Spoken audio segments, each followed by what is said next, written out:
we've made it to the third and final panel discussion entitled Finding Your Fit, Key Considerations when Evaluating a Potential Employer. I'm Mike Kuhn, Senior Director and Scientific Subject Matter Expert here at Kelly Science and Clinical. And today we have three panelists. We have Susie O'Rourke, Director of Talent Acquisition for North America at Miltenyi Biotech in Sacramento, California.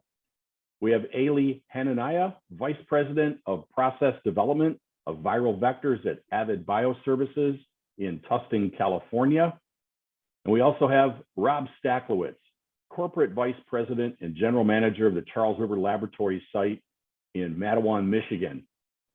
Today, our panelists will provide their personal and professional perspectives related to working at startup biotech companies and larger established life science companies and CROs within the cell and gene therapy universe. And we're going to cover considerations like company culture, key differences in company size, and advice when comparing job offers.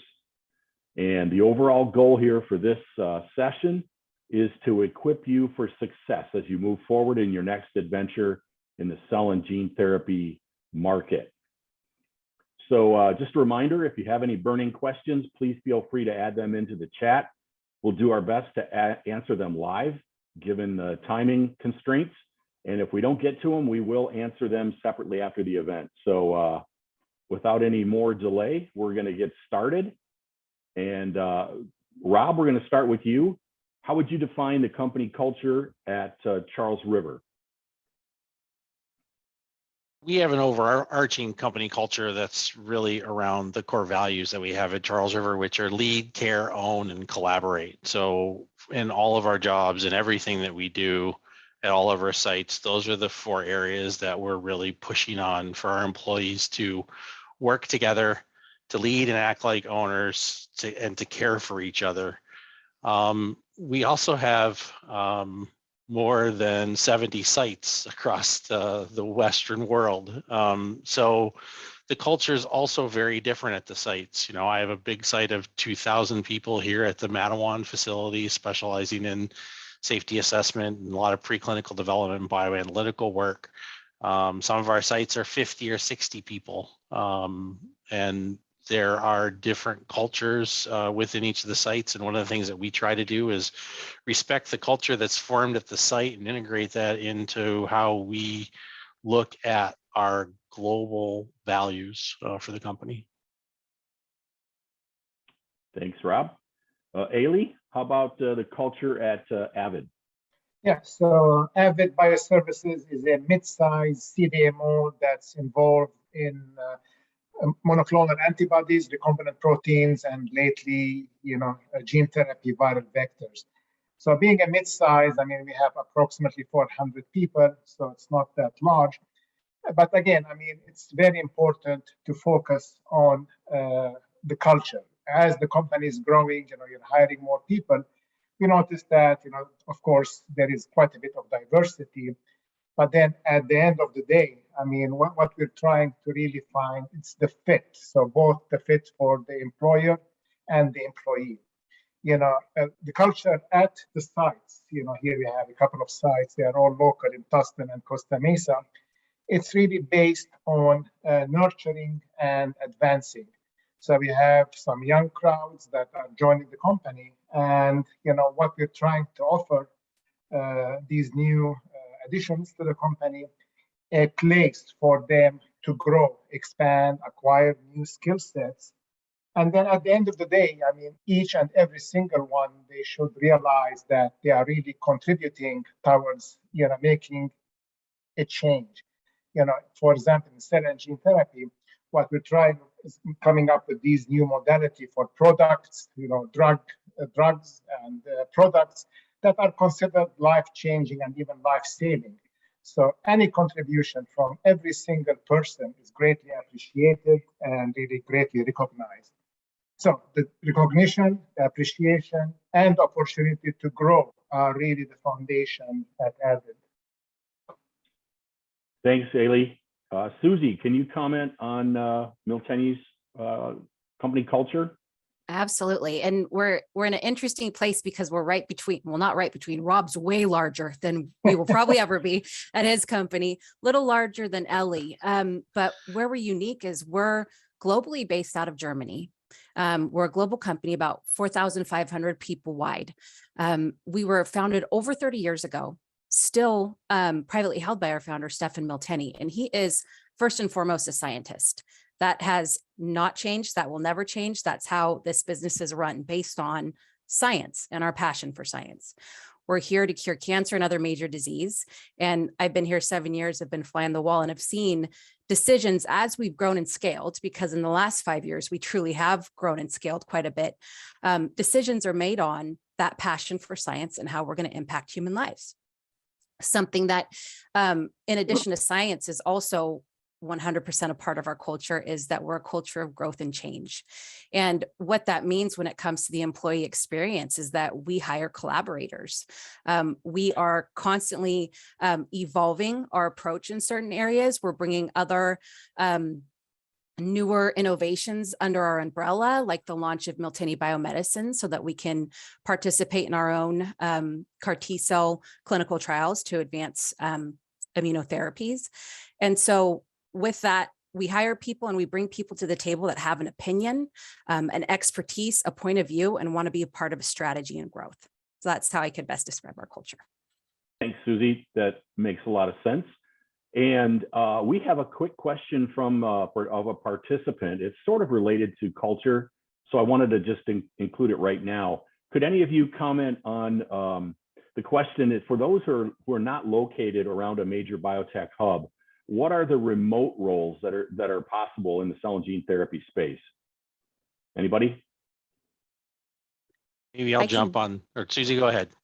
Oh, I just can speak to a few, and you probably have a lot more, but what I've seen emerging is in the clinical trial space, there's definitely roles that can be handled remotely, but they would include some travel, obviously, to patient sites, but CRA roles, if you're getting into the industry, medical writing, things of that nature, a lot of data science roles, that's possible.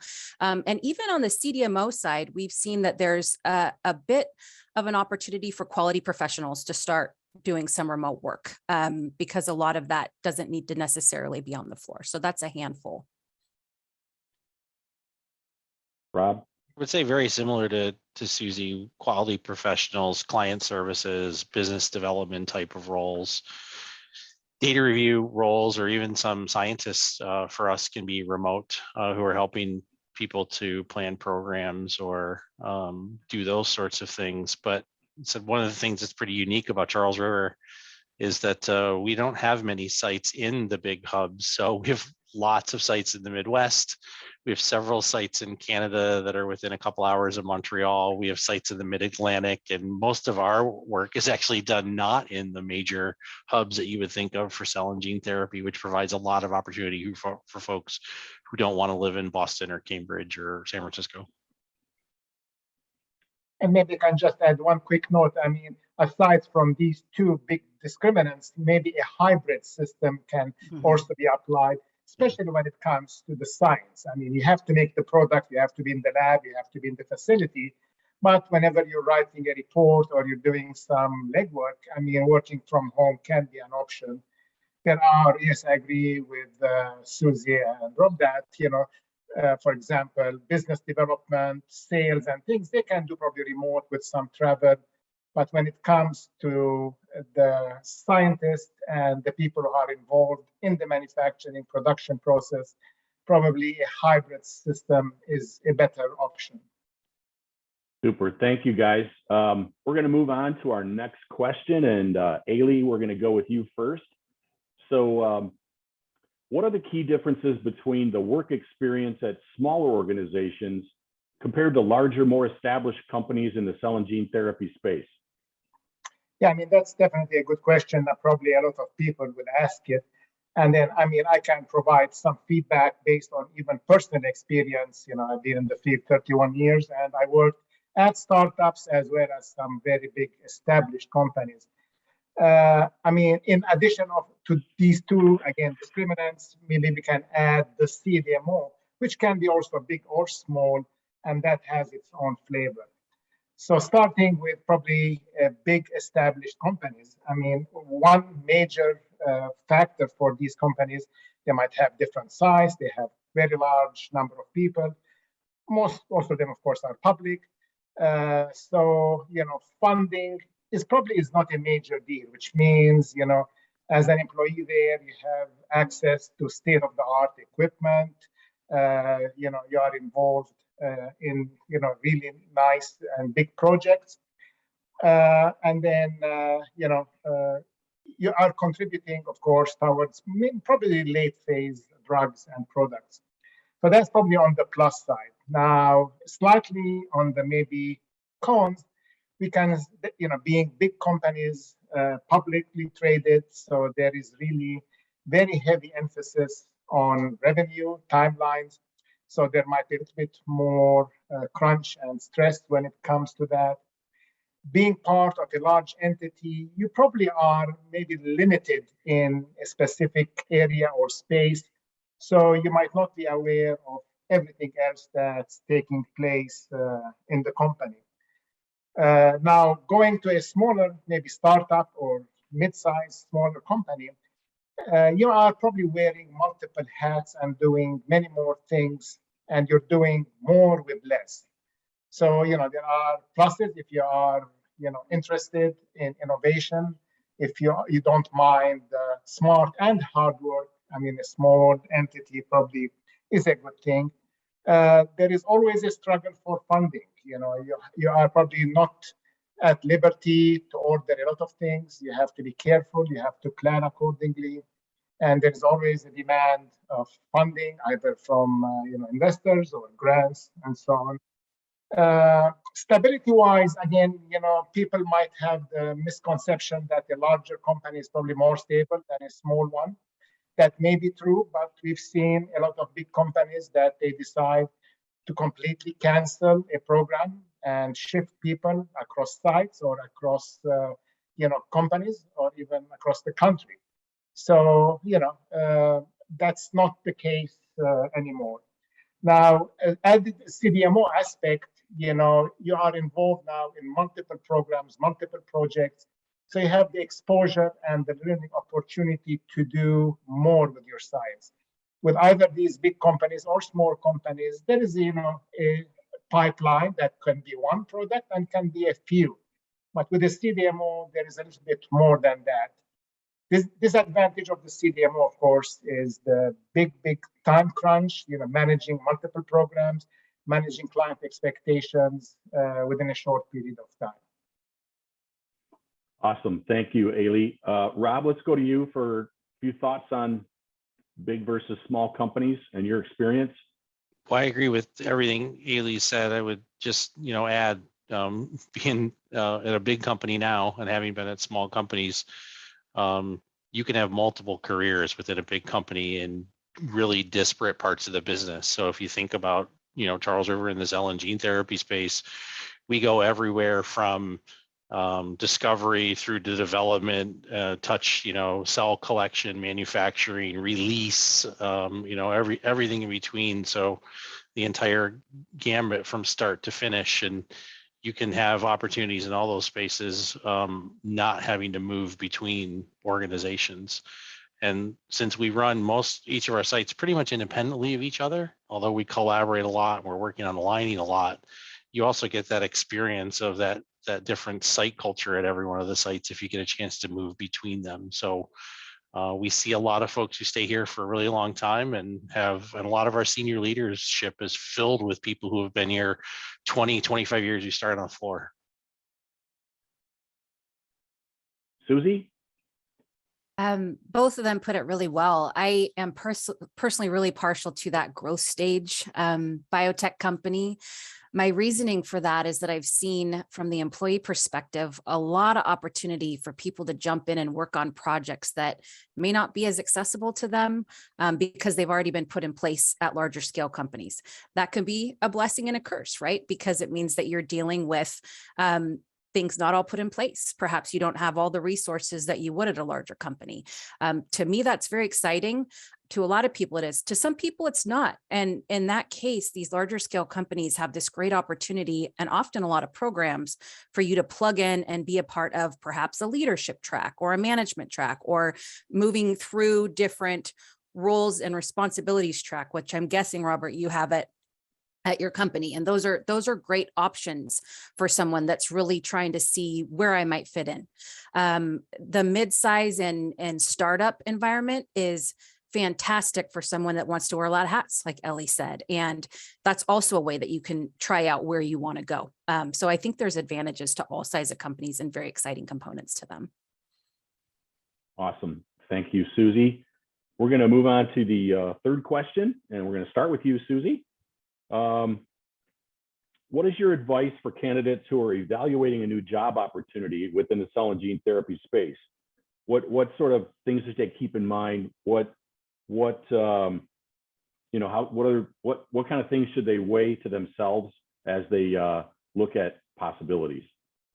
Sure. And this is important. I think just stepping away a moment from the biotech of it all, it's important in this climate, post-pandemic, to really assess what it is you need as a human being. Where are you in this stage of life? Do you have a small family? Do you need that work-life balance? Is travel going to be a challenge for you in a role? What really works for you?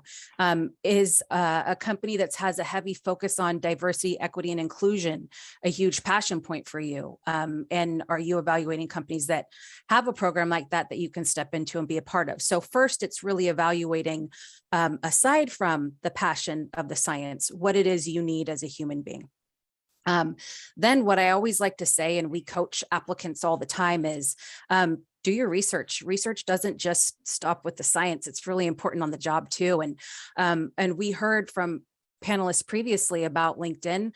I cannot evangelize LinkedIn more. I think it's more than just sending a connection request or sending a message, which, as I think it was Sunny and Chris mentioned, there's a lot of introverts in science and that can be a tough thing.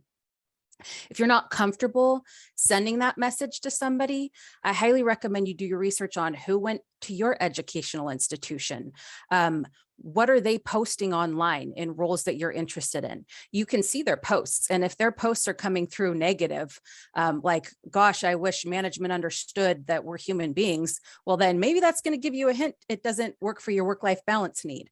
If you're seeing a team post a lot about, wow, I'm so impressed with this speaker they brought in for us to hear at our town hall, focused on diversity, equity, and inclusion, then you're going to start seeing this positivity or alignment with who you are and what you want to do with your career. So using that tool a little deeper than just a connection method is one of my biggest coaching points. And then also, yes, there are a lot of introverts in the life sciences. We've seen, first and foremost, that a lot of our leaders will send us messages, hey, this person reached out to me. I don't have time to reach out to them. They'll send it to TA and say, can you follow up? And guess who's not introverted? The talent acquisition professionals. So we are happy to talk to anybody. And also Kelly Sciences, they're made of talent acquisition professionals that can also tell you a lot about a company. So those would be some of my tips. Awesome. Thank you, Susie. Rob? So Mike, I would say, you've heard so much about how much in demand we are for folks that want to work in the cell and gene therapy space. I thought Susie put it really great that come, prepared, do your research, have your bank of questions that you want to ask as well. I expect applicants that are sitting in front of me, that are looking for a job, are interviewing me and the company just as much as I'm interviewing them. So I'm really looking for people to be really probing to see whether or not the organization is going to be a right fit for them, and they're going to be able to grow with the organization. And you should be probing all those questions about work-life balance, about travel, about hybrid potential, about what the culture is on the site and within the company. Come with that big bank of questions. Good advice. Thanks, Rob. Ailey, any thoughts on things to keep in mind as they evaluate jobs? Sure, Robert and Susie, definitely. Highlighted all the major points. I mean, maybe I'll try to push it a little bit on why cell and gene therapy. So, I mean, the applicant themselves have to ask, okay, I need a job. It can be anywhere, but why pick, a cell and gene therapy, entity, company or institution? I mean, of course, there are many reasons, but one thing they have to ask themselves, I mean, do they have the passion, first of all, to embark on something new and emerging? Cell and gene therapy, especially the last 5 years, has grown tremendously. As the previous even panelists have mentioned, I mean, there have been great strides in making some changes, and new changes are getting made every day. So being an emerging field, I mean, there is a lot for somebody to contribute. So does that person have the passion and the motivation to be involved in something like that, as opposed to something very standard and established? So are you willing to go with the change? Are you dynamic, so that, you're not just stagnant? So I think those are things to consider when thinking about cell and gene therapy. As I mentioned, I mean, probably I'm a little bit more biased towards the CDMO. And the main factor is that you are exposed not to just one product, one project, but multiple types of projects and programs. So great opportunity to grow, expand your horizon, expand your skill sets, and become more marketable and grow, I mean, culturally as well as intellectually. So I think that's my recommendation. I mean, yes, you need the job, you need the finance part of it. That's one aspect. But when it comes to cell and gene therapy, think about what you can contribute, why you want to contribute, and what changes can you make in your life and in other people's lives. Those are great considerations and thoughts, Ailey. Thank you. There's so much that goes into this process of trying to find your next job. We have a question here from a participant, and I'm just going to ask it. Do you guys have any advice for something in between a small and large company that provides growth to management positions and versatility from repetitive tasks without being limited on equipment? Rob, did you have? I can quickly start maybe just saying that through at least what I've seen, a lot of scientists, I mean, when most of them, they start in manufacturing, and, manufacturing, it's very structured with batch records and things. And then their next step, sometimes they go into process development where there is a bit more innovation, there is slightly more opportunity to do more science as opposed just to, go with the flow. Once they master at least the techniques and the skill sets, then they have the opportunity to do a couple of things. Some of them, they like to go into quality assurance, hence they are focusing now on, they have the expertise in manufacturing, they have the good science background, so now they can focus on ensuring that everything is done correctly. Some of them, they go into project management because now they know the programs, they have dealt with clients, and now they can really interact with these clients to help them with their programs. And then from there, of course, staying in the scientific field, you can grow within that, from a scientist to a senior scientist to a manager to a director while staying on the bench. So definitely career opportunities are wide and diverse depending on what the person is looking for. Thanks, Ailey. Rob, did you have something to add to that one? Mike, maybe I'll take it in a little bit different direction. I think once you've secured that job, there are a couple of tools inside of almost every company that get provided to you that people don't leverage nearly enough, in my opinion. One of them is their yearly goals. So as you think about how you craft your yearly goals, if you want to head from the bench or from a scientist individual contributor position, you should be thinking about goals that are taking you to be able to cross-functionally lead teams or lead from a matrix point of view, work on efficiency projects, take on some project management type roles. And you should really tailor your goals towards that and show that whether or not you can deliver in that particular space. And then the other tool I would say that people really don't take advantage of, but senior leaders are always looking for, is a robust career development plan. So take advantage of that career development plan. That's something that most people are looking on a horizon of 3 to 5 years. What are you going to do to get you ready for the next position? What is your next position? What are your interests? What are your passions?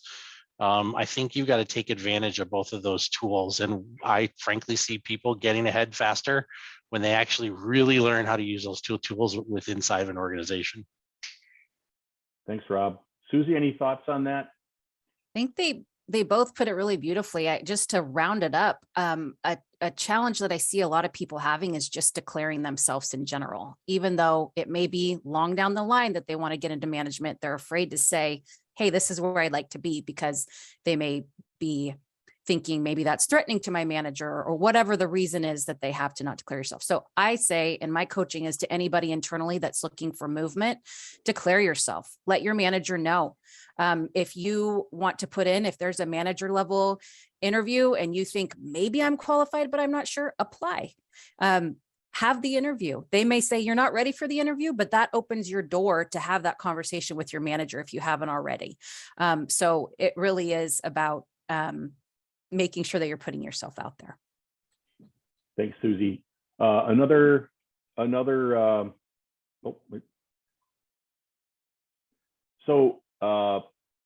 question from a participant, and this is a slight twist because you guys all touched on how employers want to afford current employees the chance to morph into a different job, a different responsibility. But do you have any comments on people who are looking for the job to enter into the company?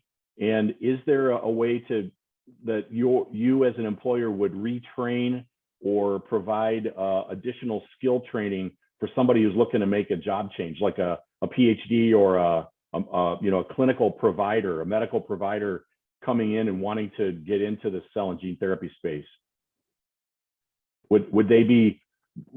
Would you guys have an opportunity for them to learn, not so much on the job, but to learn the skills that they would need to use their experience, but then also get into this new field? Mike, maybe I'll jump in on that one to start. Most of the folks that we hire, either as baccalaureate individuals that are coming into the organization, or as PhDs, or even PhDs who want a career change, they're usually not coming in with a PhD or a bachelor's degree in that particular discipline, right? We're looking for somebody who's usually been had broad-based training in the biological sciences, and a willingness and a passion to want to be here and want to learn in that particular space. And then, yes, we certainly do provide the training, because while the academic institutions and the online courses and things are great to get a foundation, you don't really know what this is like until you're here. And we really have to train you how, in the industrial space anyway, it runs, because I think it's quite a bit different than some of the classroom learning, although those are great resources.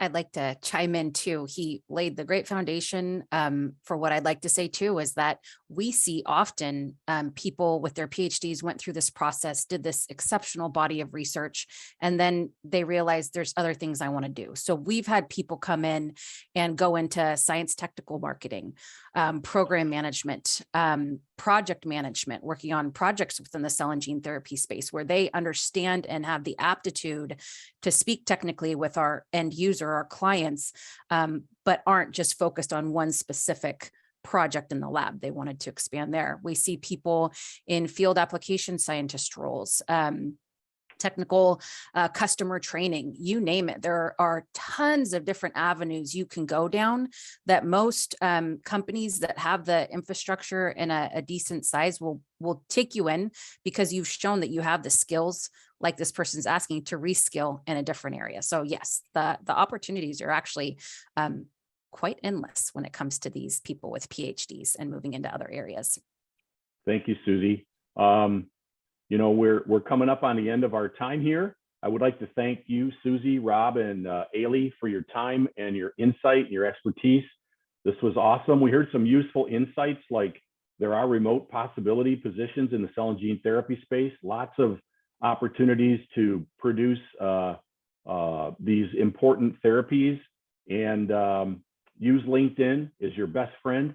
And also do your research on companies. When you're going to go do an interview, make sure you have lots of questions so you can get the right fit for the culture and the kind of company you're going for.